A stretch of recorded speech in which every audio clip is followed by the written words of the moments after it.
Little left of Colonel James Saunders' magnificent home, Rocky Hill Castle. Nothing of the house itself. These great old cedar trees, one that grew on either side of the entrance. A pile of bricks that were made by slave labor here on the place.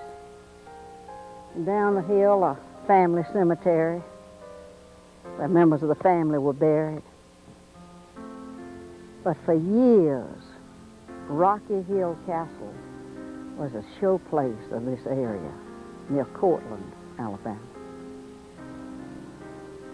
Colonel Saunders was a lawyer, a very talented man, a writer, a historian. Began building a house on this knoll probably in the 1840s. Took him a long time to build it. He imported an architect from France, had magnificent plans drawn for the house and followed them well. And it was that architect who was the first ghost in Saunders Castle, Rocky Hill Castle. They say that the Frenchman worked diligently, being sure that every detail of the house was perfect. But when he presented his bill to the Colonel, Colonel Saunders was shocked. Even though he was a man of great wealth, he did not feel that he could possibly pay what the Frenchman was asking. And they had bitter words, and the Colonel ordered him off the place. They say that the Frenchman died soon afterward. And soon after that death, the residents of the fine old house began to hear strange and very loud knockings down in the cellar, as though someone had a sledgehammer trying to destroy the place, knocking down the foundations. And they would hurry down there to see what it was. And there was never anything there. And they began to think, surely it can't be haunted.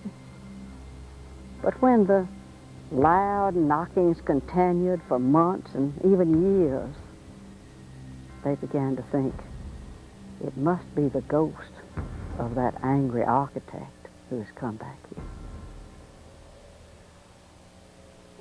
And one ghost should be enough for a house as fine as this, but there were other ghosts. Other ghosts. After the house was built, Colonel Saunders had constructed, almost on this very spot, a tall tower that was 6 stories high. Looked as if it belonged to a castle.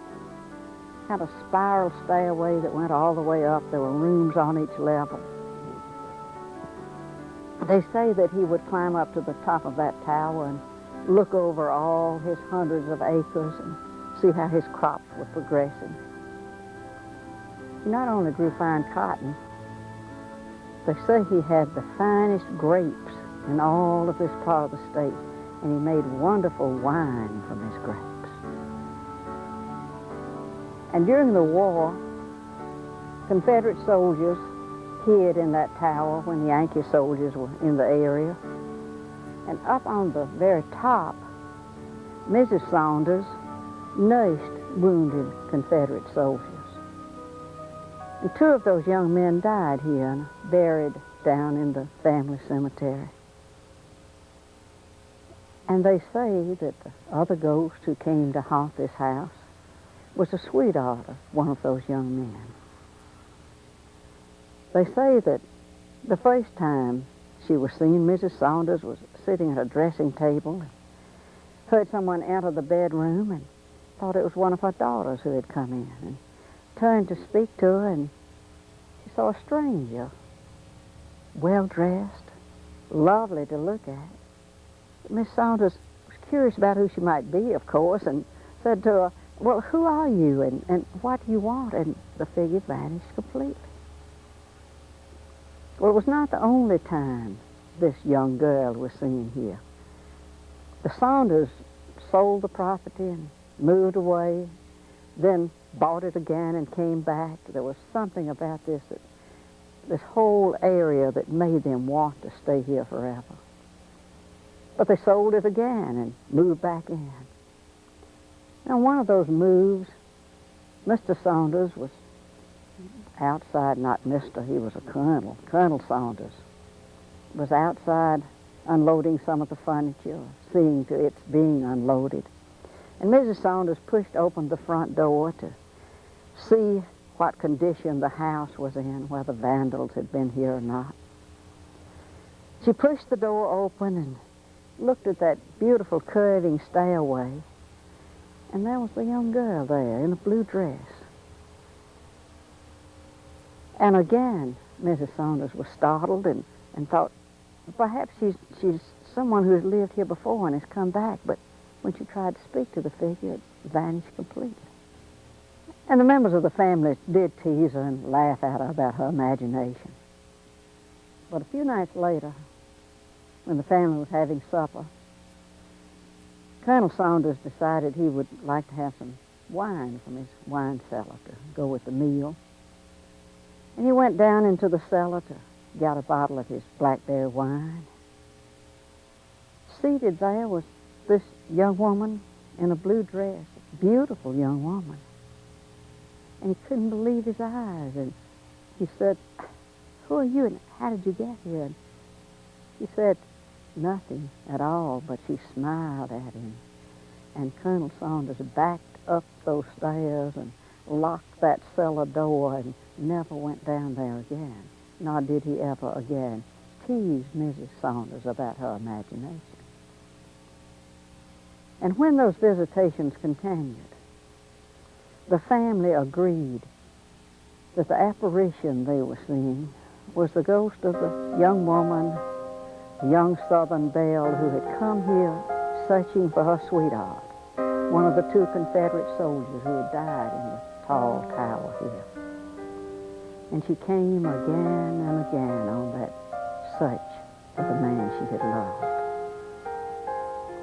Well, one day, when Mrs. Saunders was dressing, she heard rustling in a closet up there and unusual noise, and she thought, "Oh, the girl has come back here again." And she said, "If you are anywhere on this house, if you are in this room, speak to me. Either go away and leave us alone forever." And this gentle voice responded, "I'm right here." And Mrs. Saunders ran down the stairs and got her family, her husband, her children. They left the house. Within 2 hours they were gone and never came back again. They say that they left a meal on the table there, food, places were set, but they never came back again.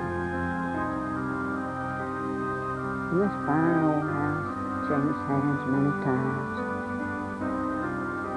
was vandalized, and finally just nothing but ruins here.